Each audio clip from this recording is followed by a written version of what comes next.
Good afternoon. I appreciate everyone showing up for the week 3 go-to training. Again, my name is John Morton, and I am one of the instructors here for Psychology at Play. I really enjoy doing this class, and I especially like week 3. It's one of my favorite weeks. I think hopefully everyone will enjoy it. If you do, excellent, and if you don't, hopefully we'll get you there. Does anyone have any questions? Anything maybe before we get started, things that have come up, things that you've seen in the readings, or questions about any of the assignments that you've been asked to do? I think we get pretty into the groove with our weekly plans and our discussion boards each week, but does anyone have any questions or anything come up in those that they want to address? You can jump in the chat box, type them in there, or there's a button you can raise your hand if anyone wants to. I can unmute you. I mute everyone for the purposes of not hearing everyone's background noise, but I'm happy to unmute people if you want to talk. Okay, well, if you have questions later on or you think of things, I'm happy to answer any questions that I am able to. So we have 2 topics we're covering. We're doing collaboration and team building, and then we're also going to move on to some gamification topics. But yeah, let's get started. You're excited about this week's talk. I'm glad. I am also excited. It's a pretty fun topic, and I think everyone should enjoy it. Has everyone heard this term before, synergy? And if so, does anyone want to give us an idea of what they think it means, how they've heard it used? And this might be easier if you want to raise your hands and I can unmute people. But if you want to type, you can do that as well. Anyone at all? Everyone's feverishly typing at their keyboards, I'm sure.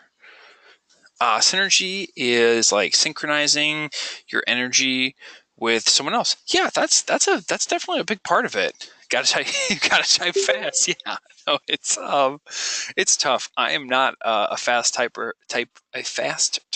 historically. I'll be the first to admit that. I would be the one saying, "Please unmute me. I'll be happy to talk," because I can talk very fast, but my typing is not anywhere near as fast as I can talk. But right, so back to synergy. It is, yeah. It's kind of getting everyone to collaborate and work together.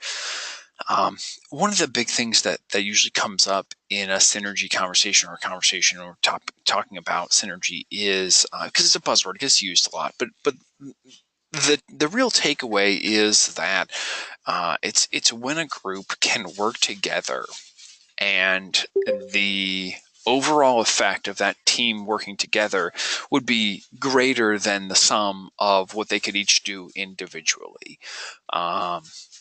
So if that kind of makes sense, it's being greater than the sum of your parts. I can think of a lot of, I think of like a Lego model because I played with Lego a lot when I was a kid. But each piece of each Lego brick is great and it does its own thing and that's fine. But when you can build it, put them all together, you build a model. It does, it's much better. I like the built model a lot more than I like the individual parts. It usually, kind of comes together and makes, it looks like something, shaped like something. Sometimes it moves, sometimes it does other things. But right, when we can do that with people and teams, that's what we're talking about when we talk about synergy.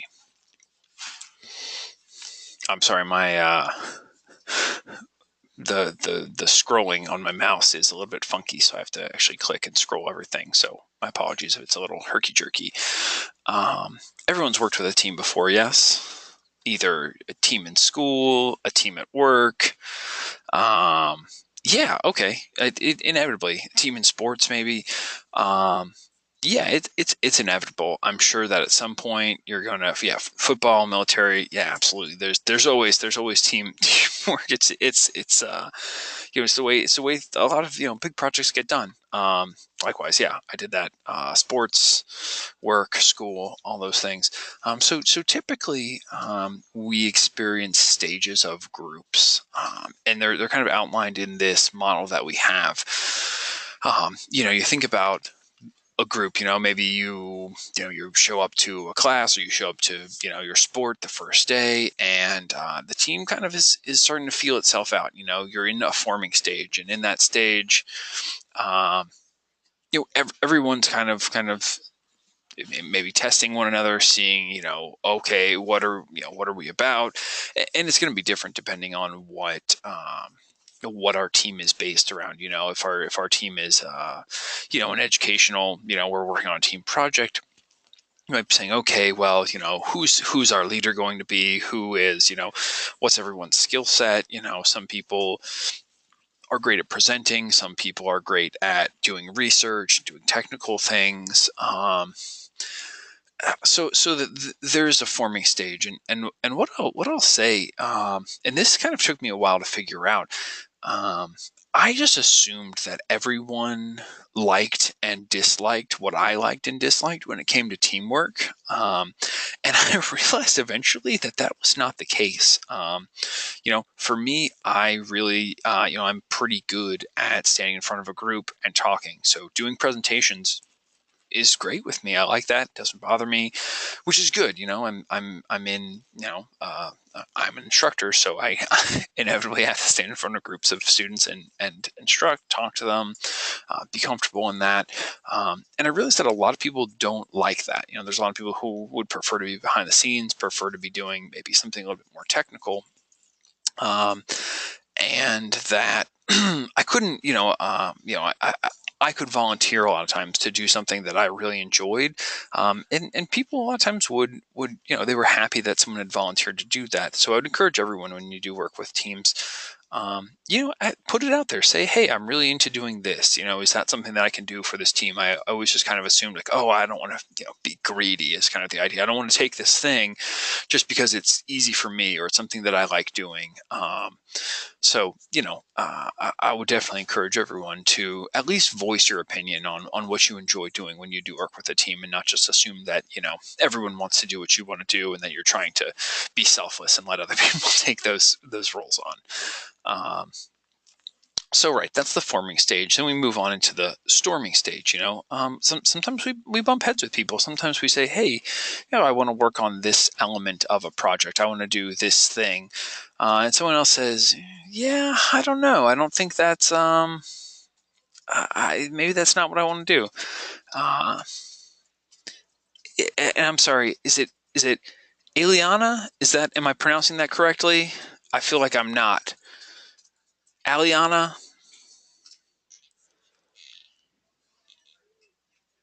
Elena. Thank you. I'm so sorry. Elena. Okay, excellent. My apologies. Thank you for the phonetic pronunciation. That helps me a lot. But right, Elena says she usually goes along with the group. Even called Elena. That's terrible. Elena. Okay, excellent. I like the spelling of it. It's I haven't seen it like that, but that makes sense. My wife has a name that is she gets called a lot of different things as well. So I'm always try to be sympathetic to that and attempt to pronounce people's names correctly. So my apologies.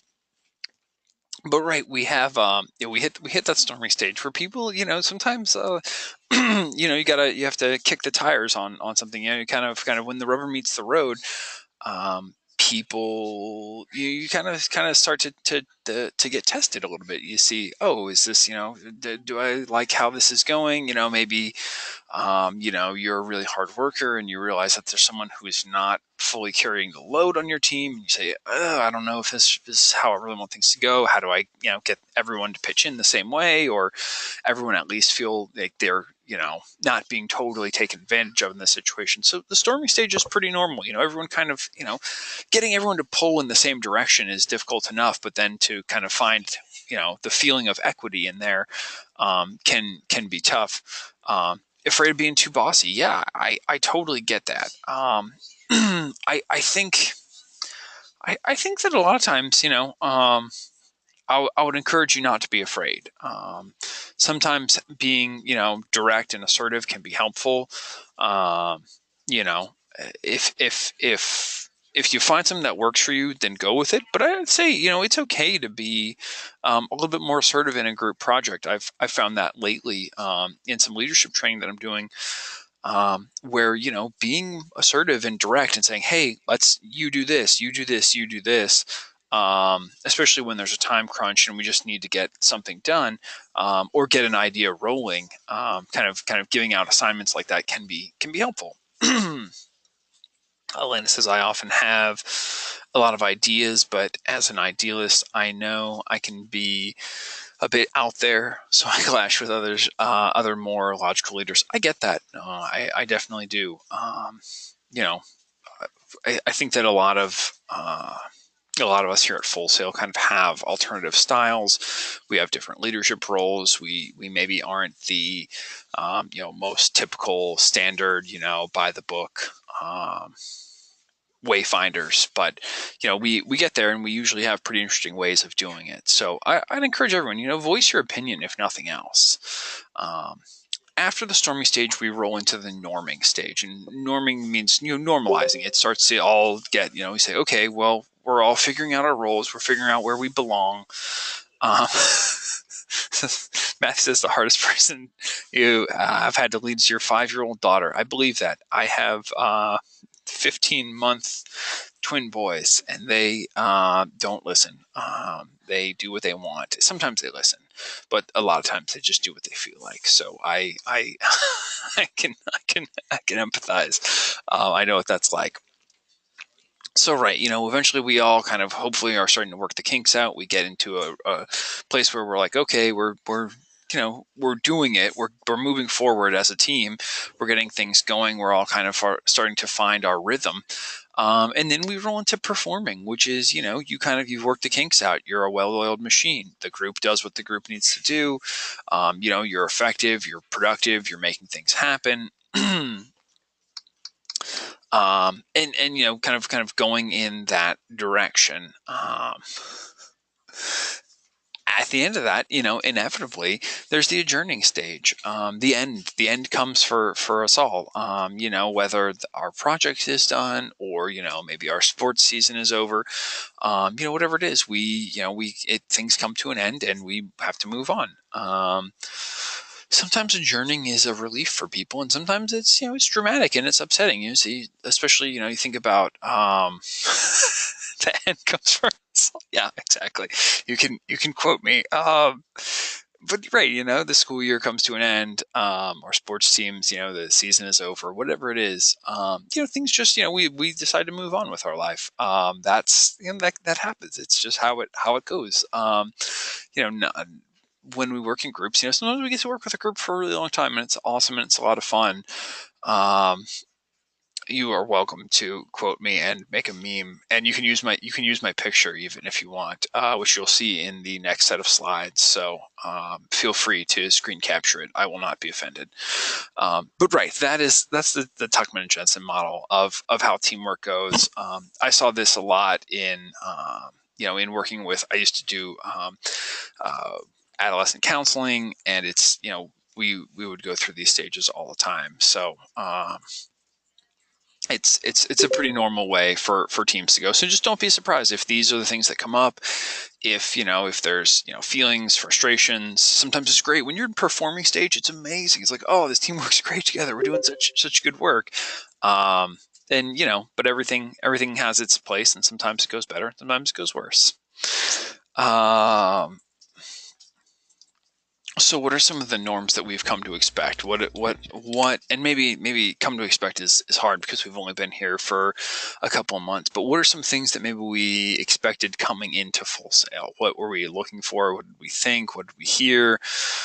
What had maybe our people who we had talked to said, hey, here's what you can expect. Here's what Full Sail is going to be like. And feel free to jump in the chat box or raise your hand and I can unmute people. Sundays are known as countdown day. Sundays are known as countdown day. People, it is like that. Yeah. Courses are 4 weeks long. Yeah. Though that's a big one. The fast pace. The pace is, it's pretty fast. Yeah. I think, we're one of the few places that does it, but yeah, we do. We get things moving really quickly. Um, for a lot of things, it's awesome. Sometimes people wish, oh, I wish I could come back. I wish I could dig a little bit deeper. There are definitely ways to dig deeper, which I would encourage everyone, if you want to dig deeper, to speak with your instructors about those things. At the behind the scenes tour, they told us the course load is heavy and to expect 40 hours a week plus homework. Yeah, okay. Month-long courses were better for you than your previous online school. That's awesome. Tuesdays are mommy needs the living room day, so we can't play Minecraft. Yeah, exactly. That's right. Everyone has, right, something that you've come to expect. I think that classes are abstract. Yeah.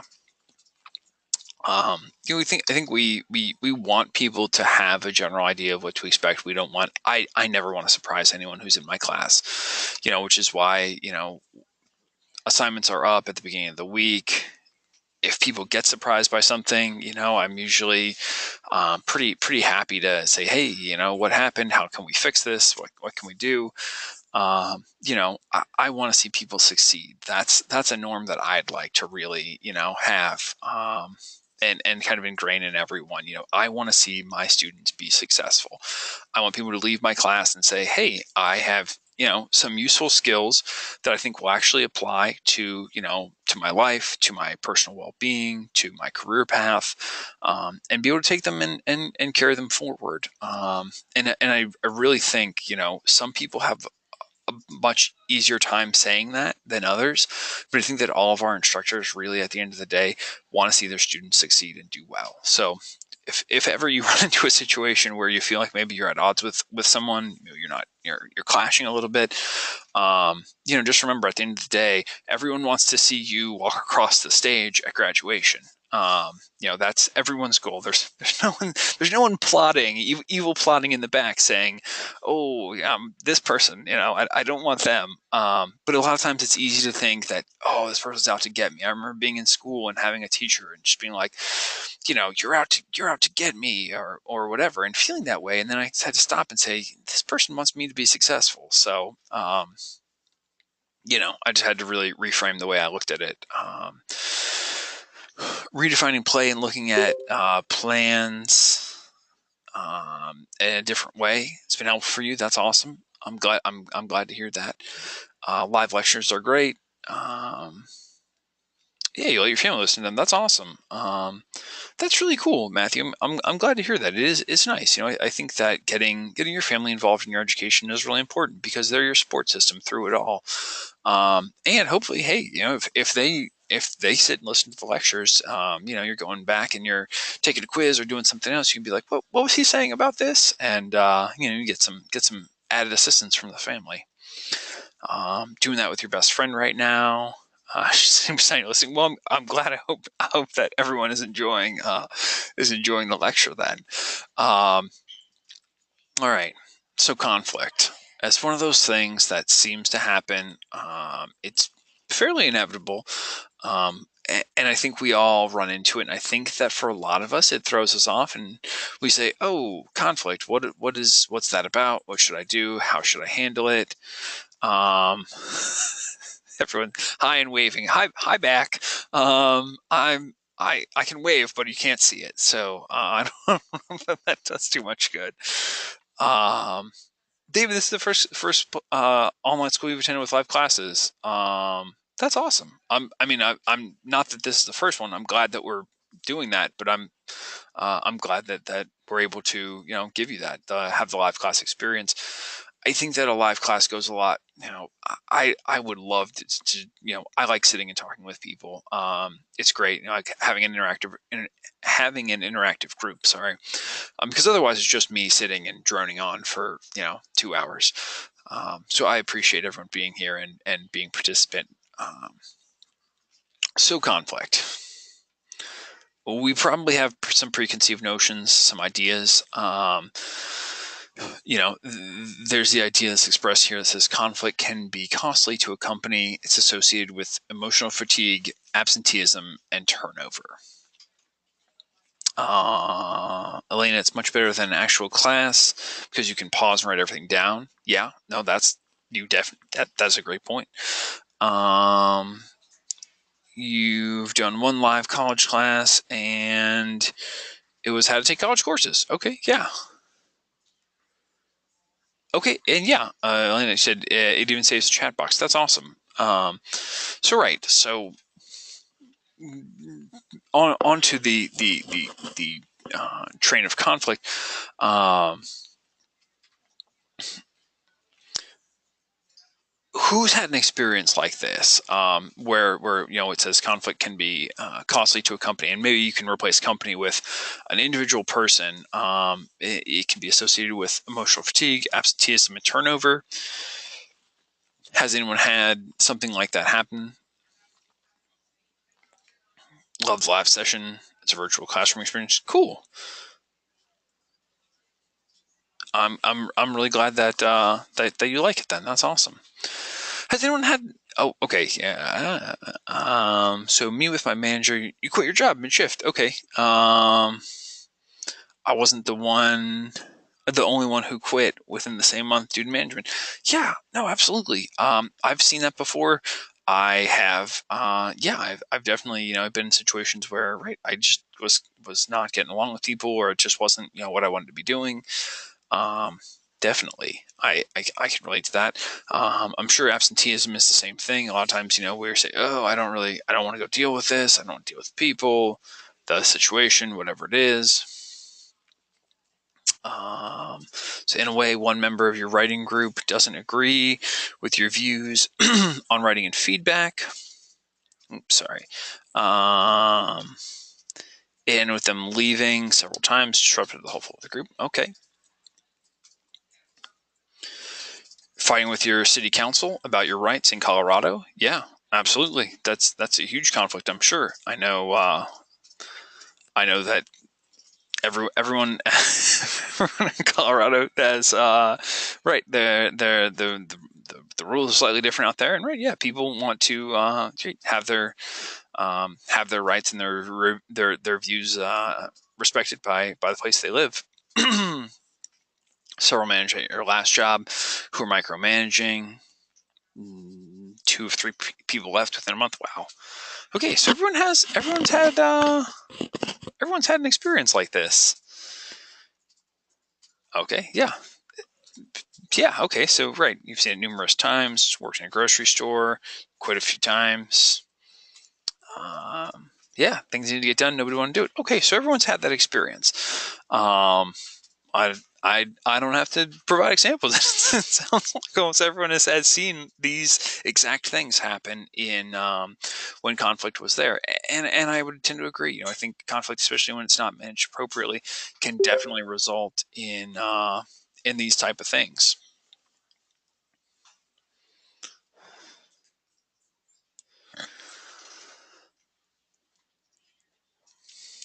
So we have some misconceptions about conflict. Conflict is there; it's going to happen.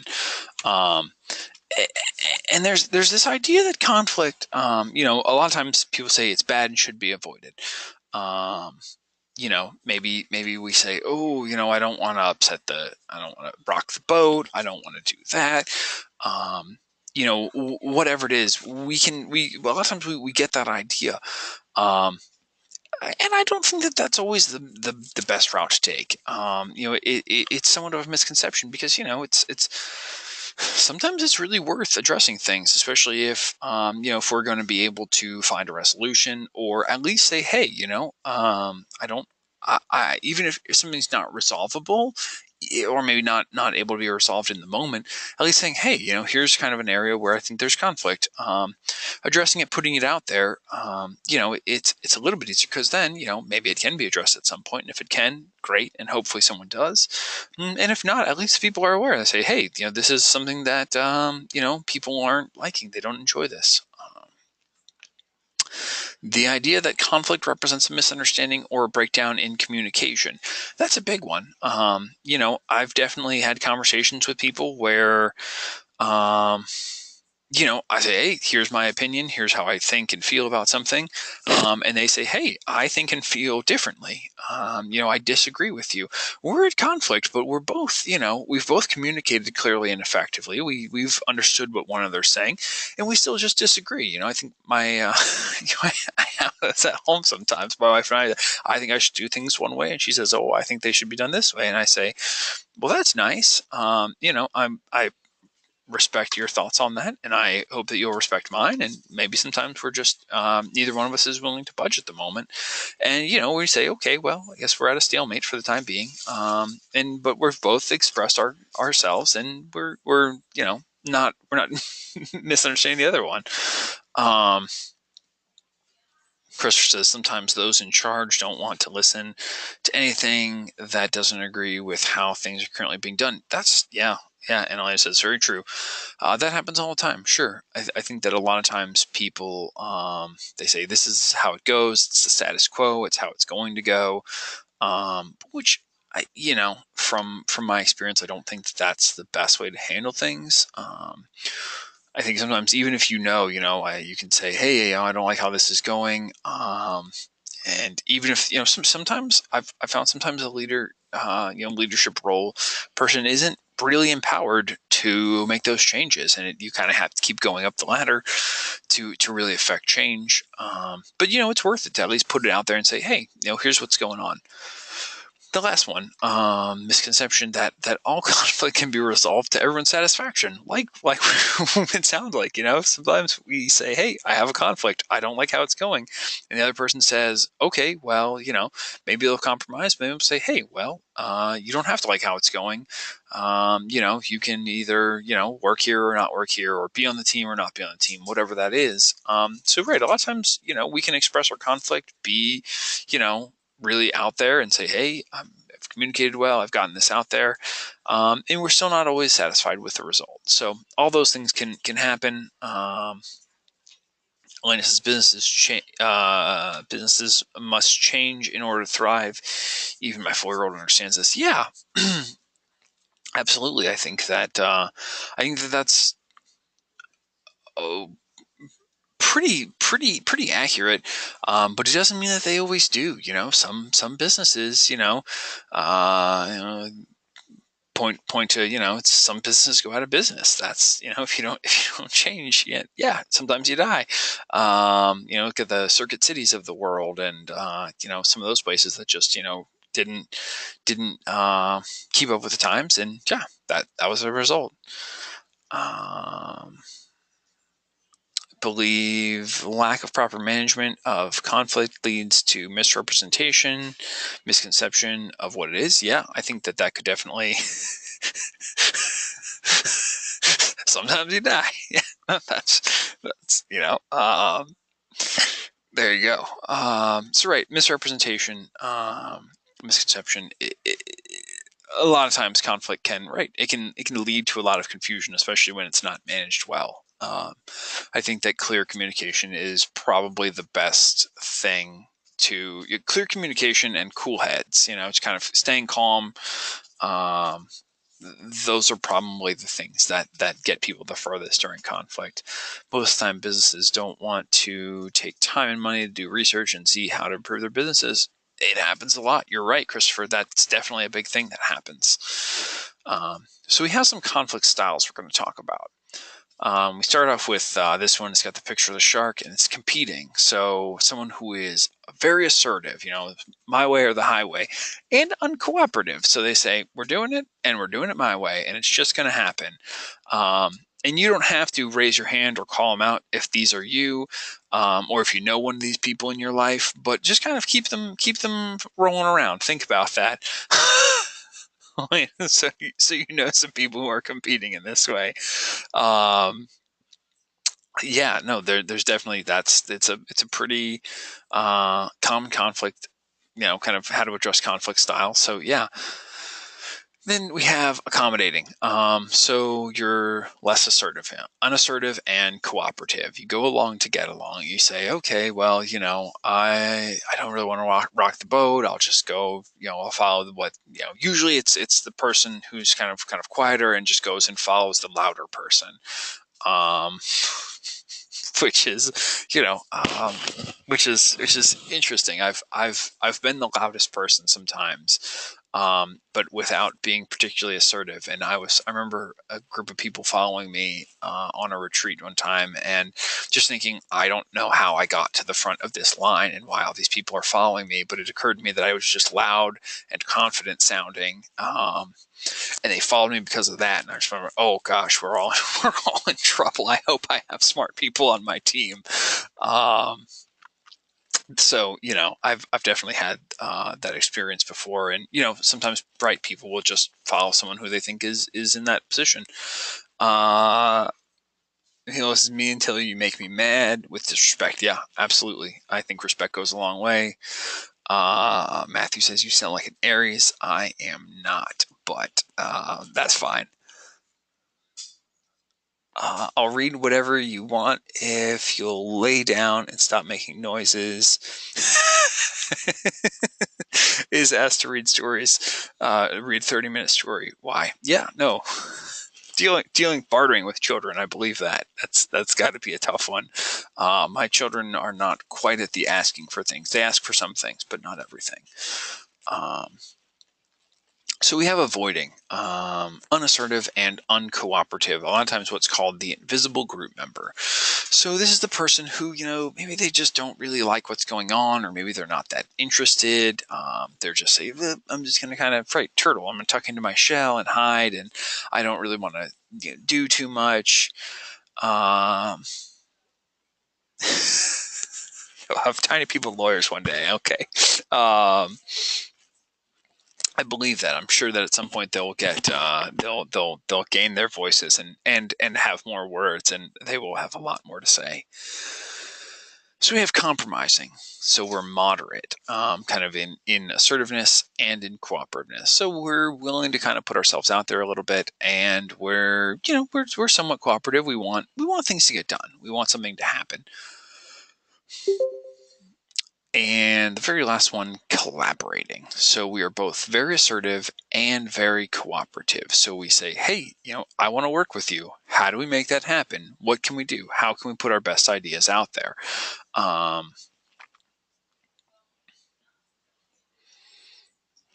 Yeah. So right. Just kind of figuring out. And he says, your husband's collaborator. The owls are terrifying and adorable. Yes. I like owls, so I'm a fan of the owl picture.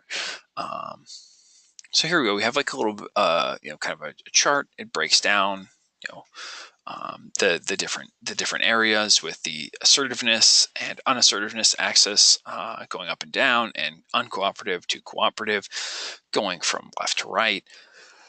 And right, at the end of the day, we're kind of thinking about, are we trying to satisfy our own concerns, or are we trying to satisfy the concerns of others? Mateo says, I'm not really sure which one I am. Some situations I'm a collaborator. Other times I can just be there for the ride. Totally. I think that it really depends on, how much am I interested in this, thing that I'm collaborating on.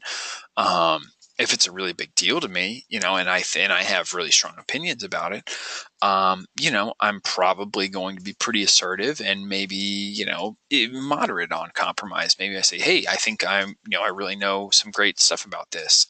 Sometimes you have to pick your battles, right? I have to figure out where you are in the pack. Yeah, absolutely.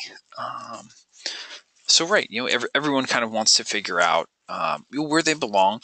Matt says a good leader also knows how to follow. Yeah, absolutely. It's important, I know where my strengths lie, or at least I think I do. And I know when it's time to take charge, and I know when it's time to say, hey, I think that someone else might be better suited for doing this. And it comes with practice. It comes with experience. It comes with, and I say I know how to do these things. And what I guess I could say is I'm better than I used to be at doing these things. I wouldn't say I'm excellent. I wouldn't say I'm a pro at it. I just say I've got, I have more experience than I used to have. So I'm getting better. There is a lot of freedom in knowing that you're not the best at something. I've had that before, being a lifelong student, always being willing to learn. that attitude and mentality really carries me a long way, because I can just go to somebody else and say, hey, I think you might have, the best way of handling this situation. Can you jump in here? It says, I enjoy being a jack of all trades versus being a master of one. Yeah, I think there's something very useful and productive about being capable in a lot of different areas. I have that to a certain degree, especially the areas of interest for me. I'm interested in a lot of things, and I can do a little bit of a lot of things. But I have to kind of sometimes take a step back and say, okay, I'm out of my depths, and find someone who's a little bit better at that than me. So, it all works out. Mateo, striving to be a well-rounded leader. That's a great plan. I think it's really important. Elena learned in creative presentation that being a follower is harder than being a leader. You have to have courage to follow the lone nut. Yeah, absolutely. It can be difficult, especially if you don't have confidence in that person. Hopefully you do if you've chosen to follow them. But yeah, it's absolutely something to kind of think about. You say, oh, this person, are they really on top of things? Is this somebody who I think is pretty competent? And a lot of times, for me, I just, I look at people's track record and background, and I say, okay, well, you're qualified to do X, Y, and Z things. Shannon says, I don't think you can lead effectively unless you've learned how to follow effectively first.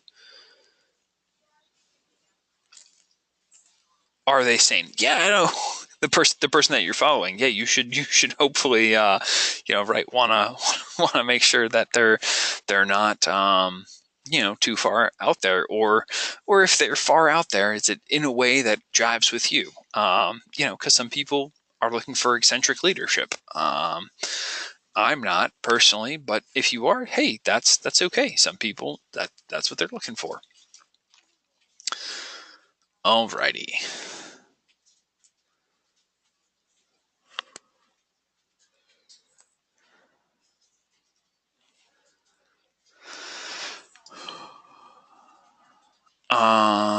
Elena says, I like out there, new things from out there, like Google. Yeah, I think that there's definitely a lot of learning opportunities, and I would encourage everyone to take the opportunities you can to learn about new things, new different stuff, as often as possible. I think I find something very interesting about learning. Usually, it's weird stuff that's not applicable to my work and life, but areas of interest for me. Some of the ways that we can collaborate are through brainstorming. When we get into brainstorming sessions, we're kind of looking for the ideas that are listed. So quality counts, putting stuff out there, just letting it be. Maybe we throw our ideas out. It's kind of you put them out there and let the group just hear them, even if you don't think they're great. Putting them out there and giving voice to them, brings it into the light for everyone else to see.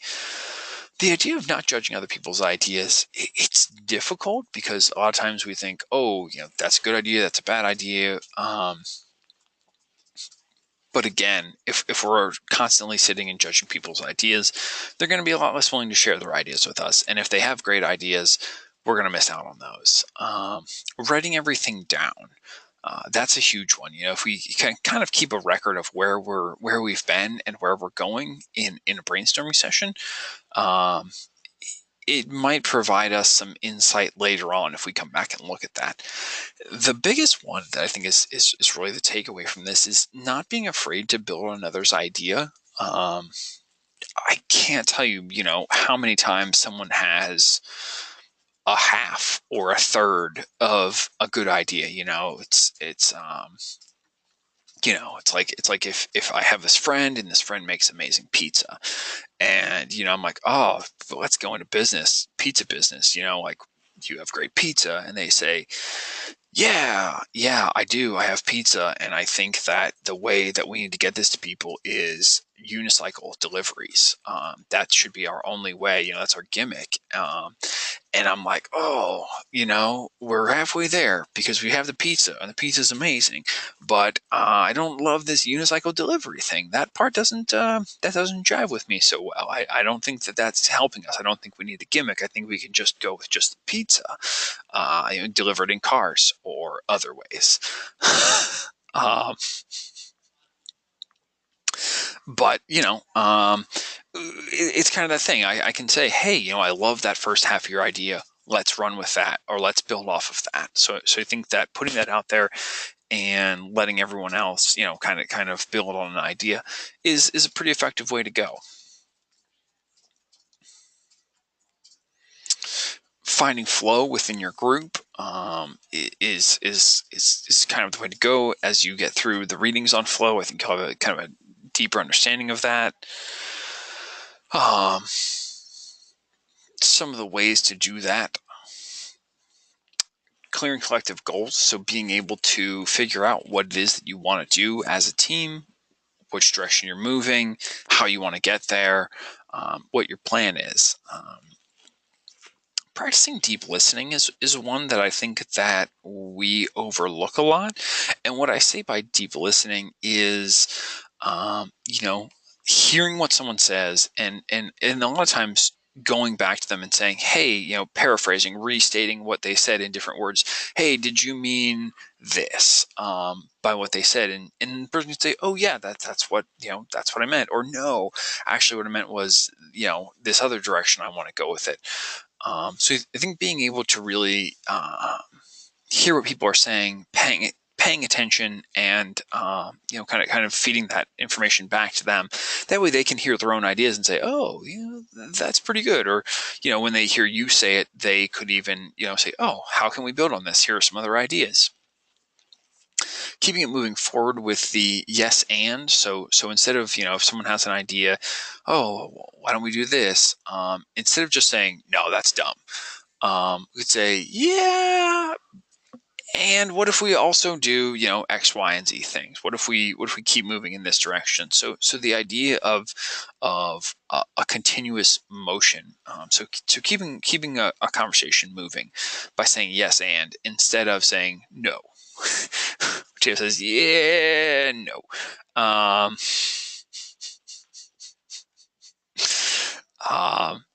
I've had him go both ways. Sometimes yes and can get a little off track, but I think it's not a bad way to keep the conversation moving.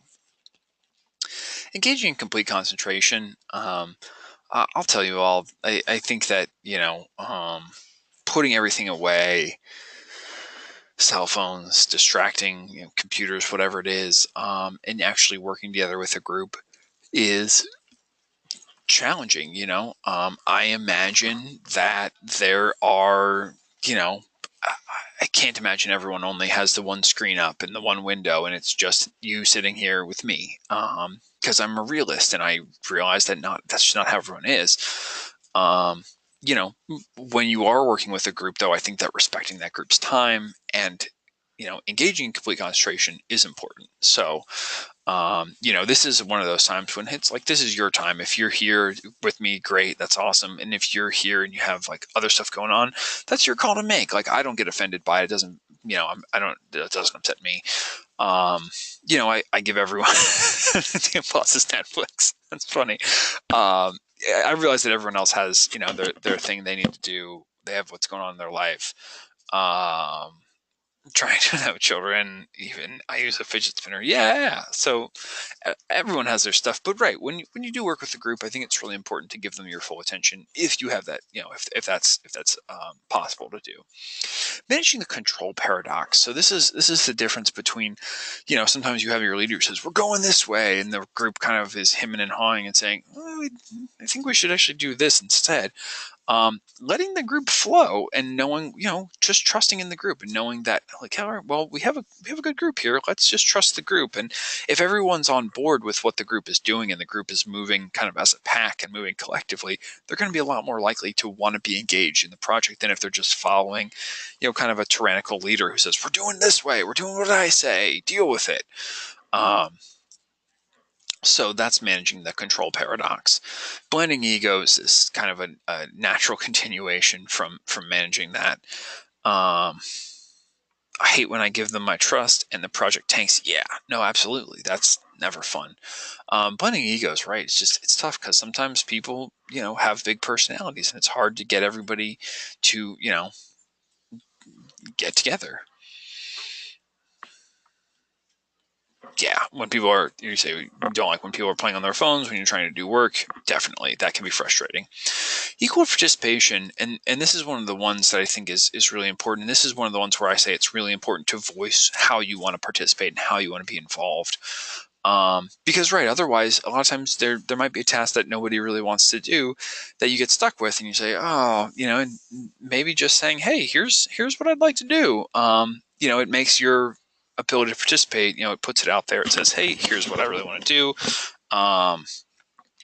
and you can go on in that direction. Familiarity breeding contentment is a big one. What this is really when we get a little too comfortable with the group, and when we, maybe we're getting joking around when we should be playing, or so when we should be working. And our group can get frustrated with us, and they can, we might all be friends, but we have to respect the fact that we're a group and we're there and we're assembled to get something done. And then it's not fun games time. It's tough, especially if you kind of like a joker play personality. Being able to rein that in and say, okay, it's work time, not play time. Or, it's not time to fool around with my friends. This sounds like we're talking about parenting. Yeah, no, I mean, sometimes when we're with the group, and especially if we're real buddy with people, it's like, hey, look, I appreciate that we're all having a good time, but things sometimes need to get done. Communicate. Communication is super key. It's really important. I think everyone, even over communication, just that way everyone's clear, everyone's on the same page, everyone knows what's going on. Shannon says, when I was a sales trainer manager, I would bring top sales reps into my training to allow them to help their peers overcome objections. That's awesome. The crew at Taco Bell are like family. However, I have to keep them focused a lot. Yeah, I believe that. I think it's important to utilize peers to give direction. I agree. I think it's a lot of times, right, if your peer says something to you, your peer provides you correction, you're going to listen to that as opposed to maybe someone in an authoritarian role.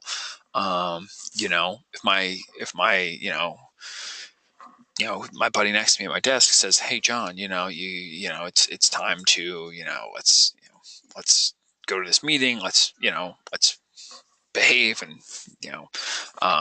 it's a lot easier because he's my peer, and I can just say, yeah, I agree that we should be on track, we should be doing X, Y, and Z things, versus if a boss comes by and says, quit horsing around, one of those is my peer, my counterpart, saying, hey, let's do this thing, and as opposed to kind of being forced into it. We're being, it's that positive peer pressure.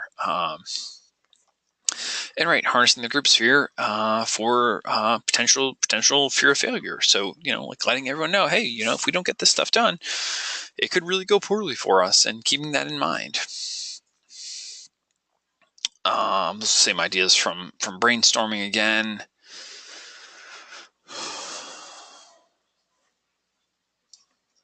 So the key to finding the key is finding right balance, and it says the most effective business teams balance these tensions in the same way. They listen closely, they're concentrated on the task, they communicate openly so that everyone gets immediate feedback, and they trust that genius will emerge from the group, not from any one member. When that happens, groups find flow, and with it comes more effective team performance and greater innovation. And I think that right there kind of embodies the whole, that list that we just went through. There's really there's a lot that we can do as a team. When we work together, we can accomplish a lot more than we can do individually. But right, we really have to go in with, we have to bring to the table with us communication, respect, professionalism, all these things that really come into play. So yeah. Alrighty. asking others. This is a big one, I think. When we don't know, when we're looking for new things, we've got the three images, and they all kind of have different representations. And the first one is asking older people. So if we're trying to figure out something, ask someone who is older than you. I remember being a kid and having a neighbor who was kind of like a grandfatherly neighbor. And we would go do woodworking projects together. And I always remember like watching him make woodcuts and just thinking like, that's not the way I would have thought this was done. And he'd make these like, beautiful birdhouses or trucks or whatever out of wood. And I just remember always thinking like that is never how I would have thought this was done. A high level adult. Yeah. So yeah, no. Finding someone who knows how to do something, watching an expert work at something or asking an expert for advice, it's really helpful. And even someone, maybe if they're not a perfect expert, but if they're just older, they have more experience than us, just saying, hey, how would you handle this situation? A lot of times we're pretty surprised with how they do it. And they maybe have been through it before. Next one is children. You can always ask children for fresh perspective. It's you get pretty honest answers out of kids.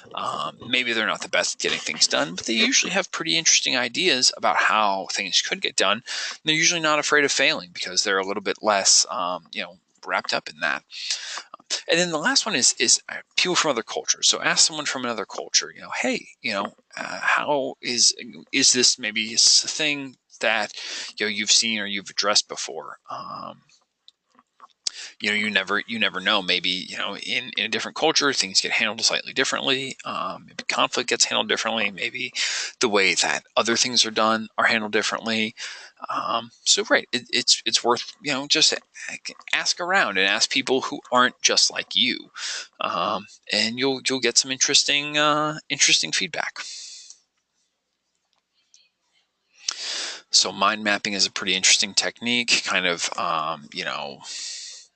thought bubbles, thought chains. There's a lot of different thought processing techniques. I think that they're all pretty useful. Shannon says there's an app for that. That is good to know. I mind map all the things, says Elena. All right, awesome. Well, it sounds like we're already doing this. Perfect. So right, go check those things out. Free Mind is on all platforms. Cool. Yeah, check that out. I'm going to make a note of this so that I can remember it later.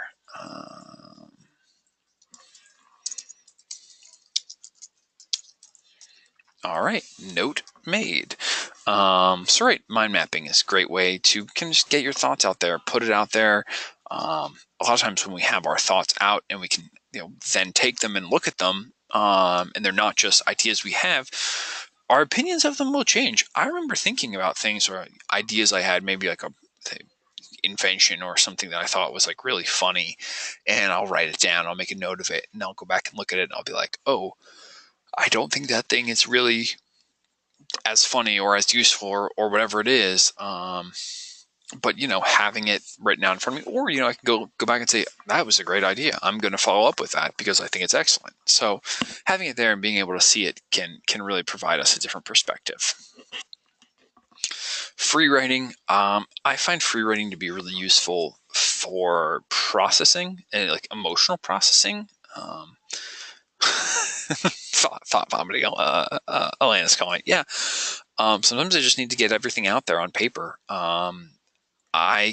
Okay. Mateus, I draw my thoughts. That just as good. I think that right, being able to take stuff inside of us and put it out there, even if no one reads it, even if we take the paper, burn it, throw it away, whatever afterwards, getting it out of ourselves and onto into a different format, being able to look at it, being able to process through it is I find it to be therapeutic. I don't push it on people, but I think it's useful. I think it's a really good tool to use. I would recommend it. It's what you use my your Twitter for is to vent. Okay, sure, that can definitely be a way. At least they call it flushing the mental toilet. Yeah, absolutely. I think for me, pen to paper is like a really useful. Like I have a notebook that I'll write in. I don't share that notebook with other people. It's not something that I want people to see, but sometimes I just want to get my thoughts out. And I do in a notebook form, and it works out really well for me. And I feel a lot better after I'm done. So whatever works for you, keep doing it or adopt that practice.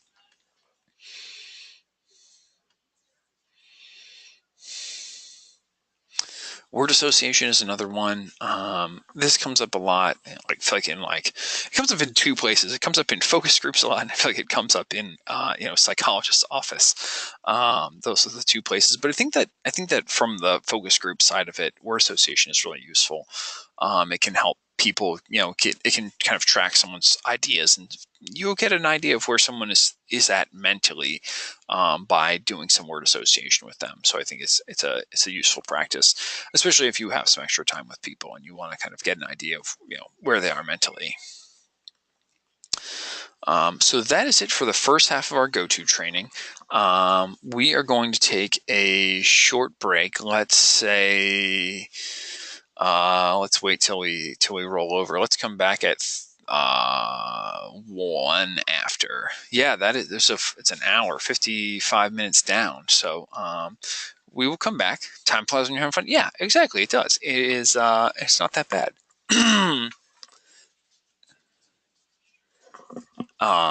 So yeah, let's come back in about 5 or 6 minutes, and we will finish our go-to training. I'm gonna just mute myself, and I'm gonna pause the recording, but I will be back shortly.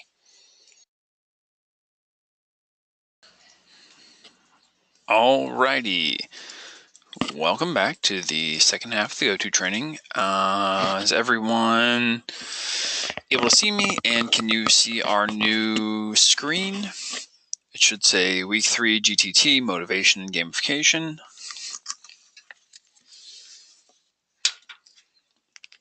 Yes, excellent. You see and hear me. Perfect. That is exactly what I want, for you to both see and hear me. So we are excellent. And yes, as I mentioned earlier, that is a picture of me. Feel free to screen capture it for all of your meme making. I'll leave it up there. That's what I actually look like. That's not just a full sale model that we hired to to take photographs. Sorry, that's me joking. It really is me. But thank you. I do my best with my beard's a little bit longer actually than in this picture. I was pretty trimmed up for the picture. So right, at this point in week 3, we've considered play in a lot of different ways. We've looked at how it affects us individually. We've talked about play histories and play personalities and how it affects our brain, how flow, creativity, all those things kind of come in together. So we get to a point where we're ready to take a look at what happens when we use these strategies on a larger scale. I look like your barista. I feel like I look like a lot of people. I get Conor McGregor a lot too. There's a guy at work who looks just like me and sits very close to me, and we have a lot of fun with the fact that we look pretty similar. So, alrighty. So what we're going to talk about today in this part of the session: motivation, self-determination theory, gamification, fun theory, and mixing work and play together.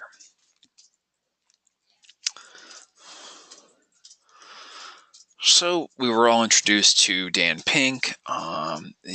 We got some ideas from him. We talked to him a little. We heard from him through the reading about some of his ideas related to business, work, management, things like that. And the idea that he has is that we're living in the conceptual age. We're not in the information age anymore. We kind of, today's society shifted to the conceptual age, and what that actually means, is we're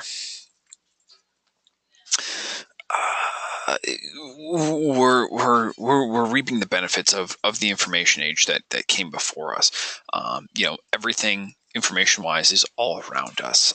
I remember just right from the time I was a kid till now, the way that information sharing has changed and has developed. I remember being told as a kid, every time I'd ask my mom a question, when she didn't know the answer, what's a good place we could find that out is at the library. And which was like a big, I didn't want to go to the library. So I never appreciated that. But now, jump on Google, you can figure out the answer to most questions pretty quickly. Or you can find someone who knows the answer fairly fast.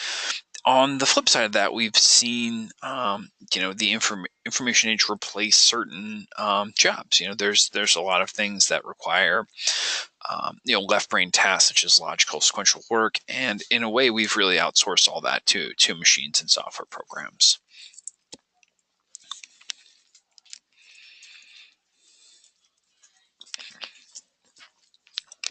In this new age, what we have found though is there's still some skills that are pretty important to employers. So an attractive candidate in the workforce has changed over the years. Or maybe before we were looking for a certain set of skills. Now, what's really important for people are characteristics that are right hemisphere of the brain.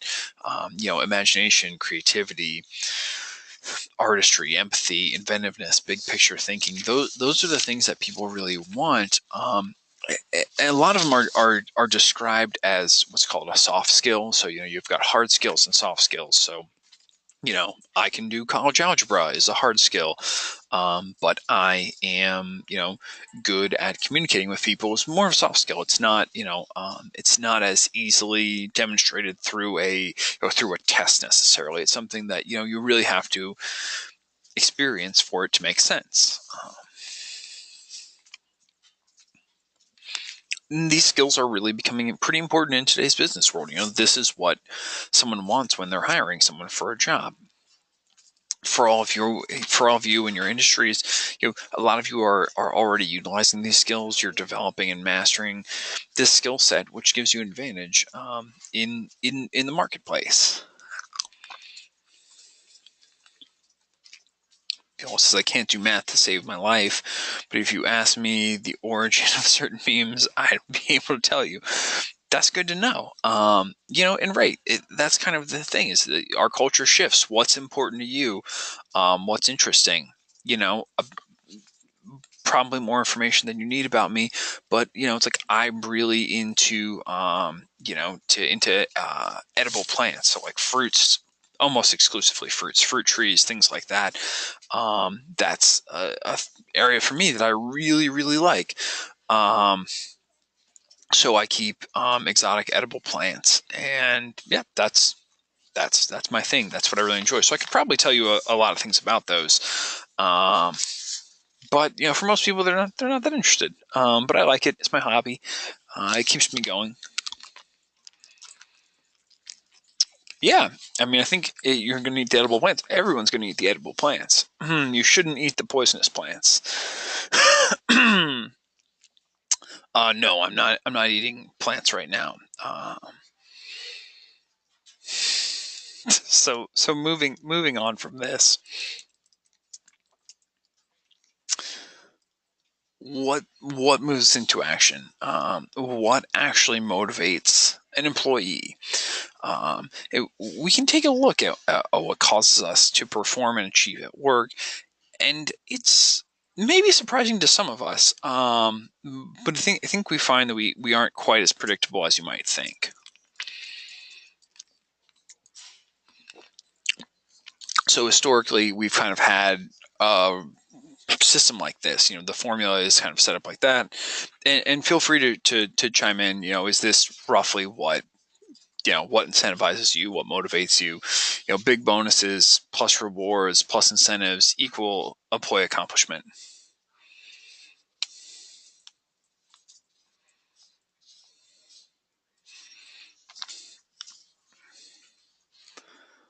You work hard so your cats can have a good life. All right, yeah, that's good.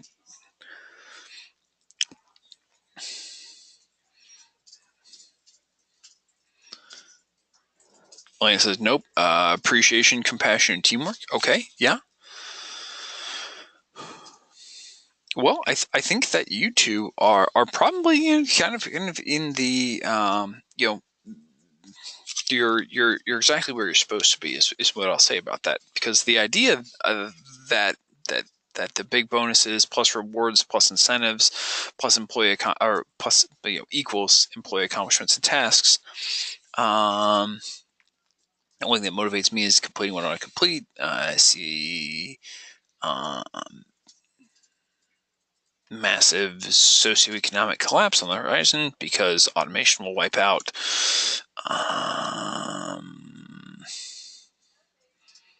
the workforce. Okay, interesting. All right. Well, on to this.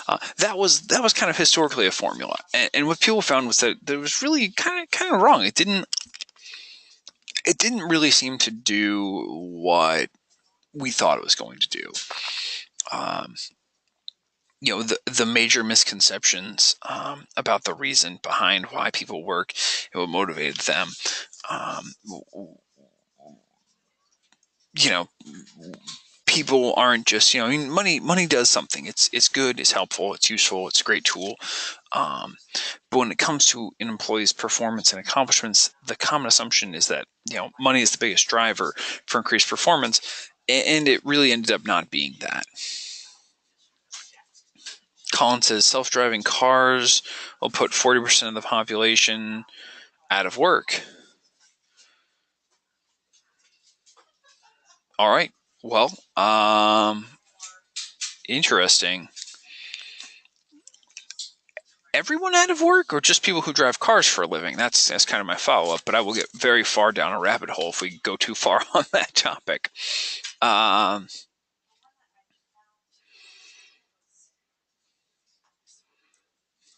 all right. So without going too far in that direction, we can talk a little bit about the secret to motivation. Um, Dan Pink kind of spills that for us, and lets us know what what we know that really motivates employees, and he pinpoints kind of the secret to high success, and highly driven people, is people doing the work for its own sake. People who just say, I'm really into this. I want to do this work. The concepts that we come across are these. We have autonomy, mastery, and purpose. And I would encourage everyone to stop and think about these and think about what these actually mean. Autonomy is, we want to be self-directed. We don't want to be micromanaged. I'm sure everyone who has been micromanaged knows, hey, this isn't what I want. I don't want to be, I don't want to just be controlled. Um, with mastery, we want to be the best at what we do. We want to be excellent at something. We want to, move forward and be productive. And purpose is the other one.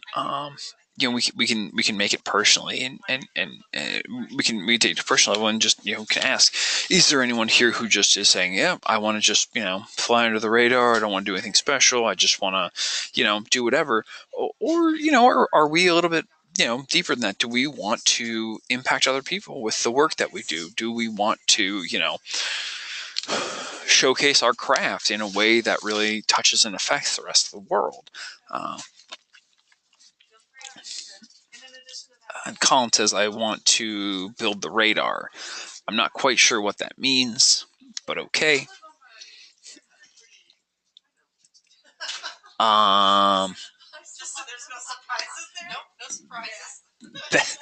Mateo says he wants to be the best. Yeah, and I think that's pretty common. I think everyone, we want to be good at our craft. We want to take, we really want to take charge. People want a purpose in life. They want a reason. They want to, know that their work is important. Great. You want to set an industry standard, to catch them with your real test. I'm not sure I follow what that means, but okay. Um,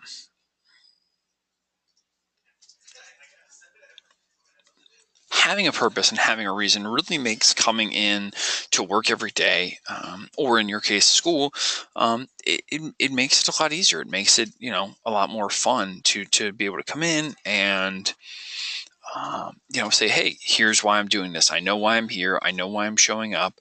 And it happens for companies too. Companies that are flourishing right now are the ones that, um, are really driven with purpose or motivation or the why factor. Why are we doing this? Why are we showing up? Why is this, what's happening every day?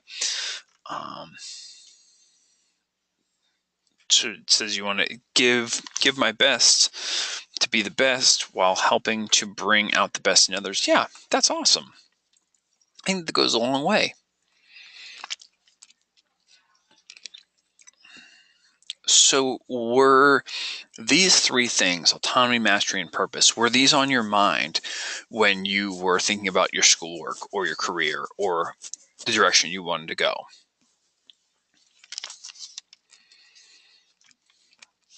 Not a rhetorical question. You can answer it. You can raise your hand. I can call on you. Of course, purpose definitely. Okay, I think that's the case for a lot of people. I will tell you, from my experience, autonomy goes a long way. Um, Matthew says, I'm going to make children's educational games from home and create programs for special needs. That's amazing. That's super cool. Elena, nope. Schoolwork performance is something I do without thinking. Okay. Um, and I'm sorry, I'm bad at the names again. Kalade? Is that I did not. I'm convinced that can't be how your name is pronounced. How is your name pronounced? Yes, Kalade. I got it right. Excellent. Um, Wonderful. Okay, awesome. I feel bad. I want to make sure I can call everyone by their name and hopefully get it right. And please always feel free to correct me. I am not an expert at names. Sandra, yes, I have gotten to the point where I hate having people breathe down my neck. I've always pushed to be the best at what I do. Purpose is probably your weakest one, though. Okay, yeah, no, I mean that's it's awesome that you, for one, that you have that awareness. You say, hey, you know what, this is an area of growth for me. This is an area where I need to expand. Knowledge of that is amazing because at least knowing, hey, I have room to grow in this area, so look for growth opportunities in that, and that's really the way to go.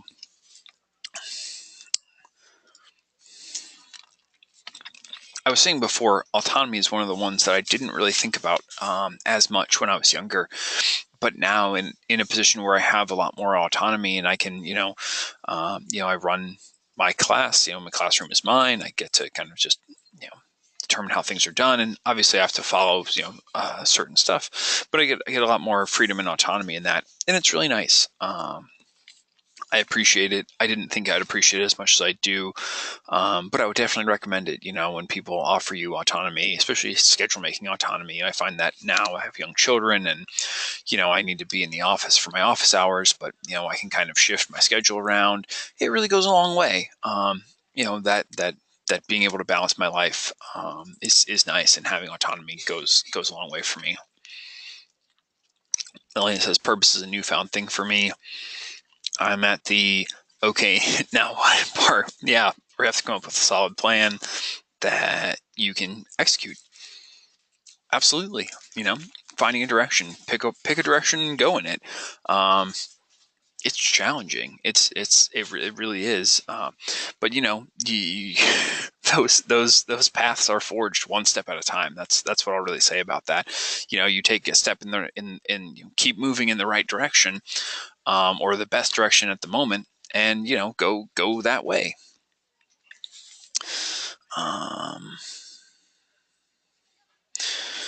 All right. So moving forward, what motivates us? what are the things that are motivating you? And it looks like people, kind of been jumping in.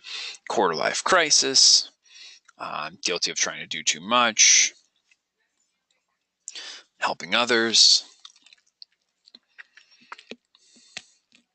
your dreams, don't want to have any regrets. Okay, awesome. No regrets. Being there for your family.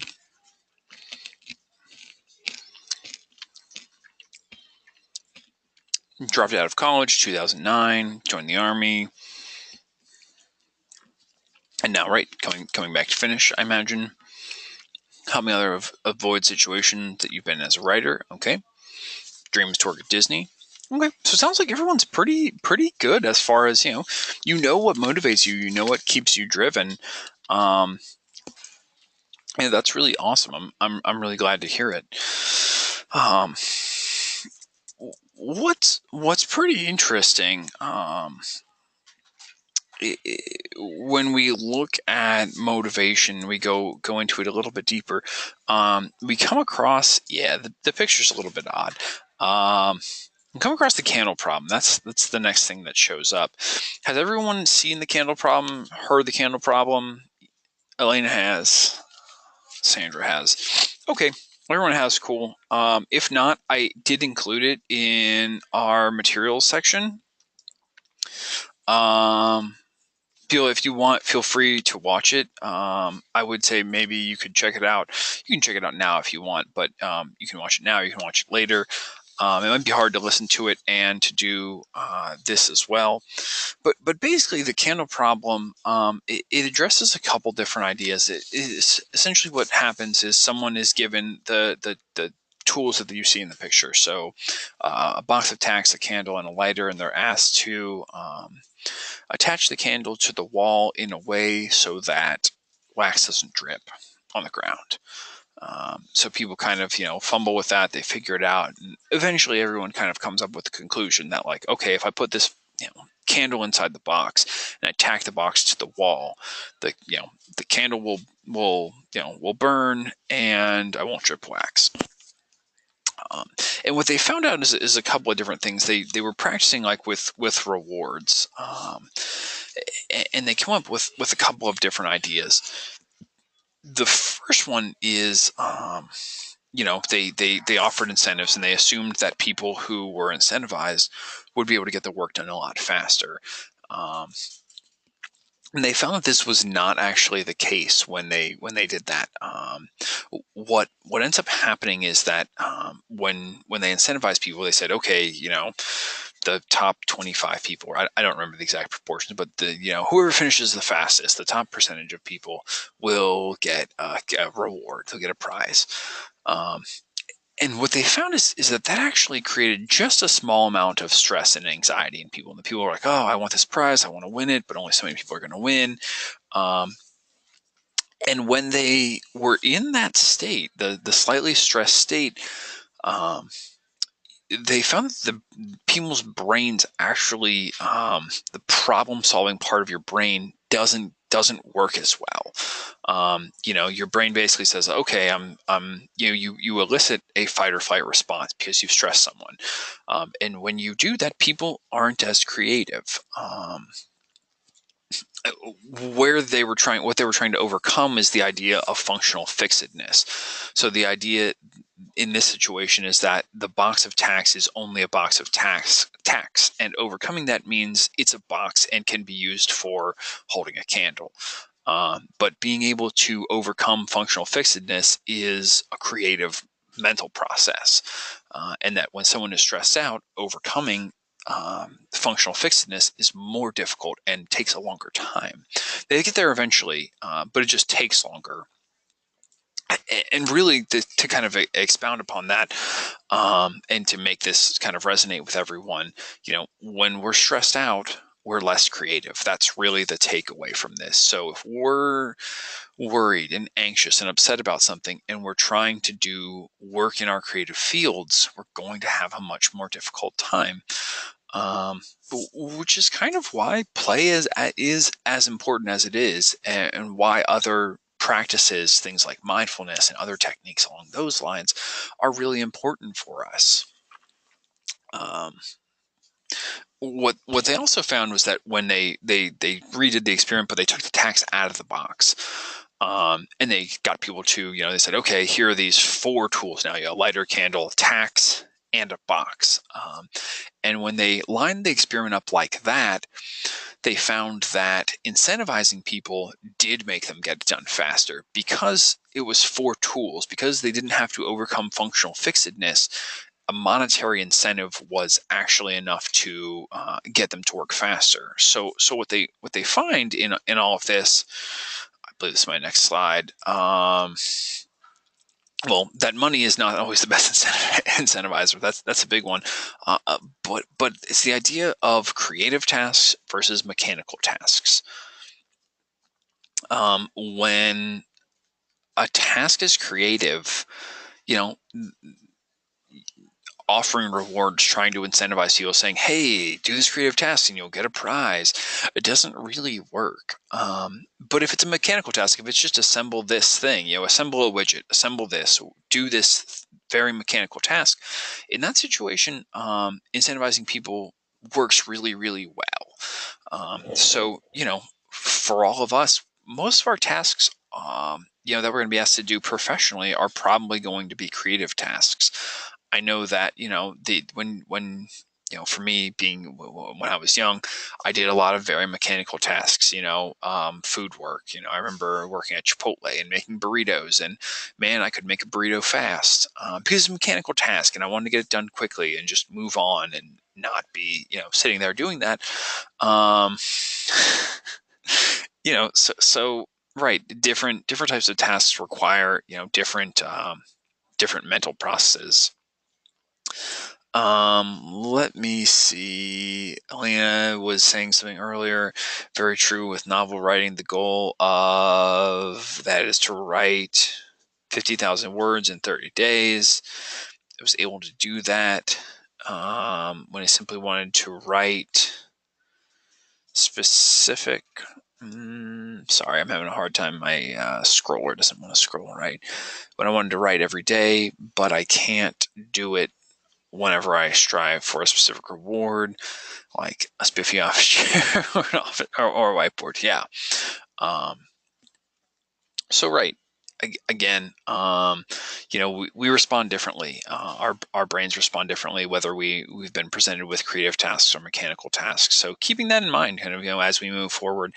And if you haven't seen Candle Problem again, check that out after the go-to is over. You can click on it and open it up, and you can have it to reference back to, but they'll go through and they'll talk about just what I talked about. I think it's really interesting, though, when you think about how financial incentives work. And, I can say, for anyone who is an artist, and, you've maybe been commissioned to do something. I know in some of my artwork that I've done, when I was commissioned to do artwork, it was painful because I didn't really want to do it, and I was just doing it for money. And it doesn't mean that it wasn't technically good. I think that technically some of my commissioned artwork is good, but I did not enjoy doing it. And as a result, I stopped taking commissions at a certain point because I just said, not into this. This is like, it's painful. It's boring. I don't want to do it. I'm not inspired by it. So, I just stopped doing that type of work because it wasn't worth, the financial reward wasn't worth doing it. Yeah, Mateo says, I find a lack of motivation when it comes to doing commissions. Yeah, it's tough to do something, it's hard to do, especially when it's just for the money. All right, so that is effectively, the long and the short of the candle problem, how that works, and kind of what the implications are behind that.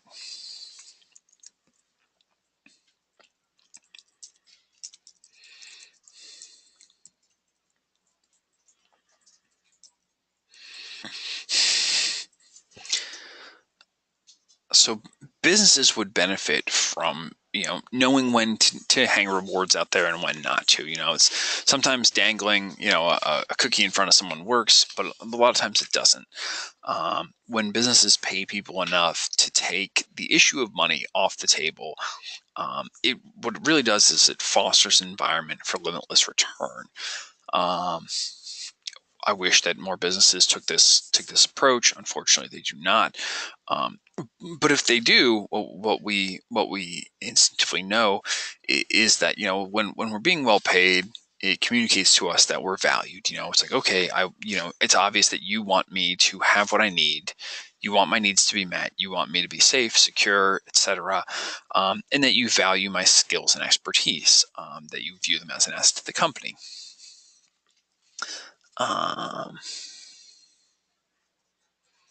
Matthew says, yeah, you have an easier time doing house renovations on other people because it's not your house. You're not as perfectionist with it.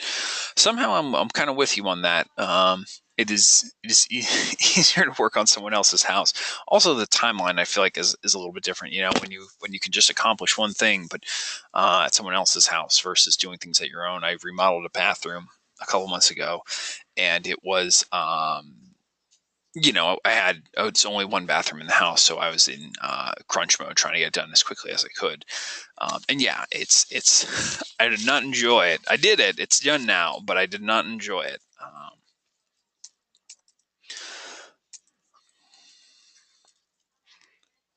It's easier to cook for others than for yourself. You like feeding people, but you're lazy otherwise. My wife says the same exact thing. She's a great cook. And she'll make food, and she says, "Yeah, I wouldn't make something for myself." And I said, "Oh, okay, well, Elena, true.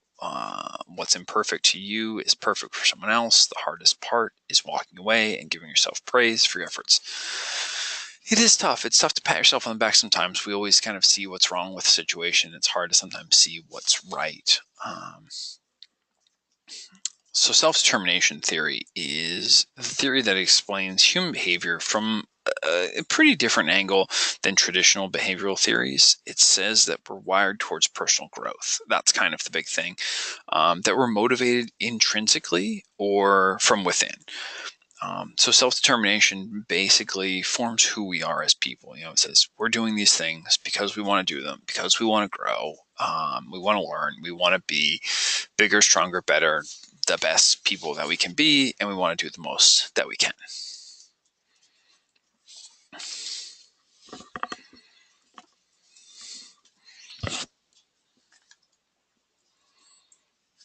Teo says, I've learned based on looking at myself that I want to make myself better. Yeah, absolutely.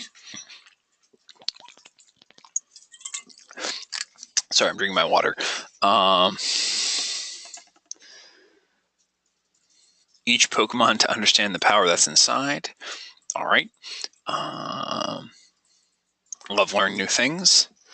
Water is good for you. Yeah, no, I'm totally, I'm all about being hydrated. It's super important. Oops. Oh, how about that? All right. So the terms and ideas that come along with self-determination theory, universal human needs are competency, relatedness, and autonomy. When these needs are satisfied, we end up being, far more productive. We get a lot out of it. We value our lives a lot more. Google is pretty good. They seem to exemplify how businesses and employees can, benefit from using the principles of self-determination theory when you look at people. I think what's interesting is competence, autonomy, and relatedness are not far off from autonomy, mastery, and purpose. They're pretty similar. They go hand in hand. They're awfully close to each other, theories, but they're not quite exactly the same. But there's a lot of overlap. So I would definitely say, if you have two reputable sources kind of giving you the same general ideas, maybe it's something that is, a little bit more relevant. So who's heard of gamification? I don't think that's a new term. It's relatively new in the grand scheme of things. No, I did today, Elena says. I did yesterday, Christopher says. Okay, so we've maybe been briefly introduced to gamification. So gamification strategically implements fun. It creates an environment of engagement and motivation. And gamification techniques, they really strive to leverage people's natural desire for achievement and self-expression. There's an article that kind of goes through the elements of gamification, marketing strategies that are listed in the reading on gamification this week. So definitely don't forget to check that out. You'll see ideas. Yeah, so it looks like everyone came across in the readings. Basically, it's when you take game mechanics, game functions, and apply them to everyday normal life, and try and make them making fun out of everyday life. So Matthew says we make games out of the chores we do with kids. Yeah, definitely. What are some of the things that you've seen that implement gamification? Like, can anyone think of ideas that or times that they've seen it? Maybe it gets used by companies or in marketing strategies.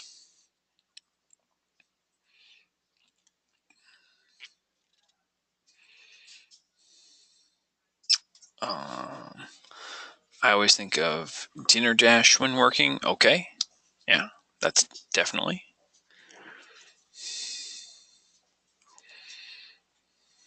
Competition to write 50,000 words. Okay, yeah, definitely.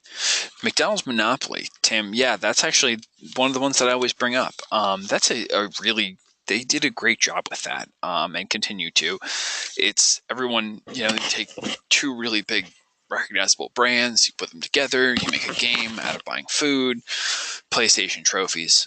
Elena says, yeah, absolutely. Trophies, badges, all that stuff. Definitely. I think one of the other places who I see use this a lot is the map navigation app Waze. I don't know if anyone has ever heard it or used it. WAZE, I think. Yeah. Sandra has. And Pokemon Go. Yeah, that's that. Pokemon Go is a game, so it's a game. What's interesting about Waze is that it's not a game, but it uses gamification really well. And basically, what they do is they want real time traffic information, and they want actual drivers on the road to put it in. So what they do is they say, okay, tell us when there's a traffic slowdown, and like they have like our phones have GPS in them, so like they can roughly figure out how fast we're going. If there's a slowdown, they can figure it out. But a lot of times people want to know, okay, is there an accident? What happens? So by adding information to the app, you get points or badges or whatever. You can add other things to the app. You can add, if there's, a speed trap in a certain area, you can go on there and you can say, hey, there's a speed trap in this area, blah, blah, blah. The next person comes along who has Waze, they'll say, oh, yeah, that's still going on. And they can confirm that it's still there. Or they can say, no, it looks like those police went away and are doing something else now. So kind of all sorts of different ways that can get used in the app, which are all pretty interesting. So if you haven't watched it, I would definitely say it's probably, if you haven't seen it, I would definitely check it out. So we have a video in the material section. If you click on it, it's labeled Piano Staircase. If you watch it, we'll come back in a few minutes and we'll talk about the video.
Alrighty, I hope everybody enjoyed that.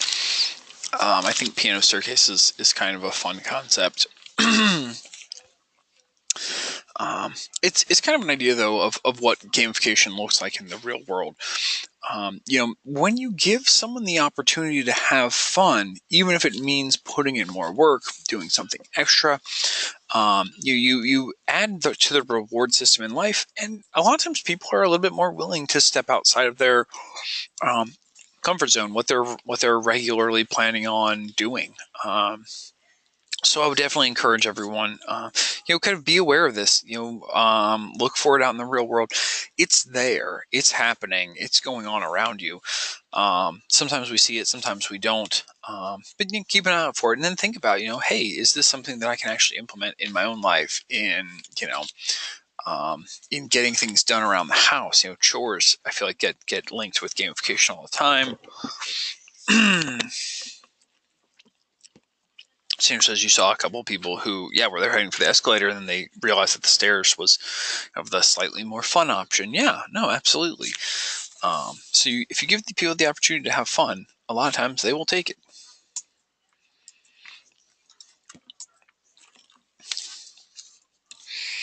So the kind of the last part of our go-to, we want to look at some of the companies who are really leading in the movement of adding play into the workplace. They're really mixing work and play together, making things fun for people. You can see gamification ingrained in a lot of the companies. Google, Pixar, and Zappos are kind of three of the big companies that do it. I think Google and Pixar are pretty out there. You can watch a lot of videos online that show what they're doing as far as making their workplaces fun. So I would definitely tend to point to them as leaders. But right, they're the companies that are creating the appropriate conditions for people, so that they'll motivate themselves. They're basically getting people to work smarter and not harder. They're saying, hey, if we can have this be an enjoyable place to be, if we make people, if we make work a place you want to be, you're going to want to spend more time here. You're going to want to do better work when you're here. You're going to value, being here a lot more, and you're going to, treat your time at work differently. But right, the companies have really pushed the boundaries of where play ends, where work begins. There is one more video. It's the Inside Google video. But you can just jump over to that if you want. Watch that, and I will be back and we'll talk about that video as well.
Alrighty, so I think everybody's probably coming back from the video.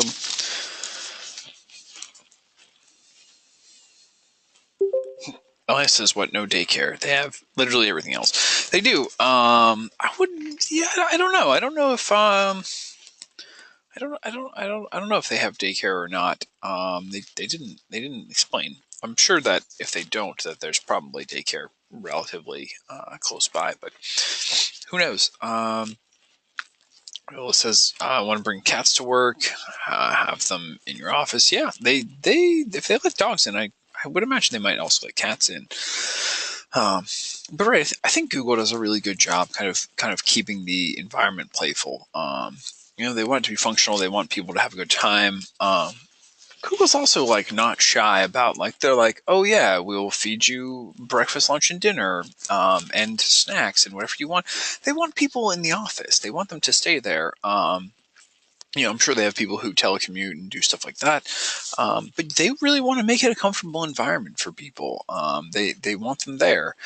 You got to work hard to play hard. Mateo says, yeah, absolutely. Shannon reminds me of antitrust. Antitrust laws, or is it a game? Is there something? I'm not. Oh, is it a movie? Did not see that movie. I'm out of the loop. Young children have stolen my social life and care for movies. Yeah, it is. LOL. We're LOLing all day here. I've watched Moana every day for the past month. I can sing those songs to you. my boys really like Moana, so we watched it a lot. Yeah. I'm not gonna sing songs. Not gonna do it. But yeah, there you go. There's a lot of songs in that movie, and they all get stuck in my head constantly. Sorry, we're getting pretty far off track. End of the day, companies that are, they're mixing it up. They're combining work and fun, making things, kind of right, an enjoyable place for people to be. Creating environments of creativity, imagination. It leads to higher efficiency, performance, and happiness. It's counterintuitive to the traditional office spaces and the traditional thinking around motivation, human behavior. But people, these companies have spent a lot of money figuring out that it makes sense to invest in these certain ways that might not be the traditional ways of investing. It's if you go to or look at Google's California offices, their Mountain View offices, they've got like a full size soccer field. They've got like all this gardening space. They have all these big outdoor spaces. I don't know if anyone is familiar with the real estate market in Mountain View, California, but that real estate's super expensive. And Google has still made this decision. They said, okay, well, look, we're going to buy this real estate and we're going to do these things with it because we found that, this is the best way we can use our money. We can, treat our employees really well, keep them happy, make them want to be here. And they've found that that's what works for them. I don't know what kind of mixer this is. Yeah, I don't know. It's like a stock image. But right, mixing work and play are really one of the big innovations that we see a lot of, and it's pretty it's pretty likely to continue to keep happening. So be on the lookout for it, expect it, know it'll happen.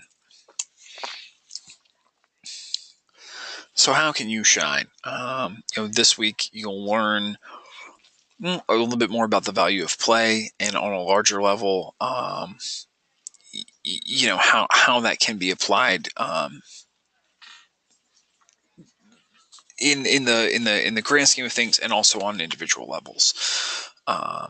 Figuring out, determining what motivates you from the inside. So, what are the things that are actually going to help you along on your journey? What's going to, keep you going when things get tough? What are the things you're going to rely on and look to kind of, to keep you afloat? So just keep those things in mind when you're moving forward. Take the time to play, take the time to enjoy life, think about and know that it's if you just grind yourself into the ground, it's not going to be good for you, physically, emotionally, professionally. We want to take care of ourselves, and we want to do the things that are best for us. So again, that's what we talked about. Mateo, light yourself up with your success, and people will come from everywhere to watch you burn. Interesting. That's a cool saying. I like that. So that's what we were talking about. Does anyone have any questions? That's it for me presentation wise. Does anyone have any questions? Anything they would like to ask? Anything they want to know?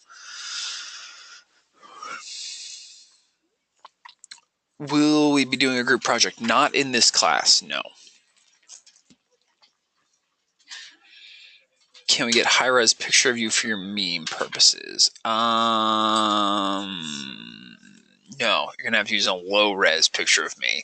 I'll scroll back to the top. You can get that, but we're going low-res only. You can screen capture it, but that's it. That's the best you can get. It'll just have to be bad image quality. Low-res only. John Morton. I'm a 9-gagger, so if it shows up on the 9-gag feed, I'll see it. But that's my meme consumption. So it is a website. It's a meme website. All right. Are there any questions about maybe the class? Anything related to our lecture today? Anything about any assignments for the week? You found my doppelganger on LinkedIn. I believe that. I feel like I have a lot of doppelgangers. All right. Well, if you don't have any bow ties are cool. I agree with you, Tim. Bow ties are the best. If you don't have any questions, you're all free to go. Thanks everybody for being here. It makes it a lot more fun having a group, having an interactive group. So thanks everybody. If you're in my sections this month, we'll continue to hang out. And otherwise, it's been great hanging out with everybody. Yeah, it's nice to interact with you as well. It's been a pleasure. So I hope everybody has a great rest of your month, and keep on doing the good work. So I'll see y'all next time. Thanks. Have a good week.